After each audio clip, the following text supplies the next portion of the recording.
আমি ধর্ষক বিল্লাল নিয়ে দুইটা কথা বলতে চাই। সেটা ধর্ষক বিল্লাল 1000 টাকা একটা বই বিক্রি করে, তা আমাদের মিডিয়ায় এত তুলবল চলছে যে ধর্ষক বিল্লাল কে ধর্ষক বিল্লাল কি কেউ পাতের ভাত খাই রাখাইছে যে আপনি ধর্ষক বিল্লাল করেন? ধর্ষক বিল্লাল মতন চলে, আপনি আপনার মতন চলেন, আমি আমার মতন চলি, এটা যার মতন সেই চলে।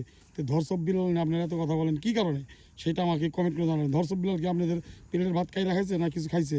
কিচ্ছু করে নাই। তো ধর্ষক বিল্লাল নিয়ে কথা না বলে যার সরকার সেই তেল দিয়ে যার কাজ সেই করে। ধর্ষক বিল্লাল কে ভাতও খায় নাই, কেউ কিছু করে নাই, সে অনেক ভালো লোক, অল্প বয়সী ছেলে, সে একটা আমাদের বাংলাদেশের একটা গর্ব। হ্যাঁ, বাংলাদেশের একটা গর্ব। সেই কারণে আমি বলি, সবাইকে বলি, সব ভাই আছে, চাচা আছে, সবাইকে বলি ধর্ষক বিল্লাল নিয়ে এত কথা বলবেন না। এত কথা বলার কিছুই নাই। উনি ওনারটা করে, আপনি আমারটা করেন, আমি আমারটা করি, সবাই যার কাজ দিয়ে ব্যস্ত। সবারই পেট আছে, সবারই সব কিছু আছে। উনি তো ভালো কাজ করে, তাই ওনাকে নিয়ে তো আপনারা মাথা ঘামাবেন না।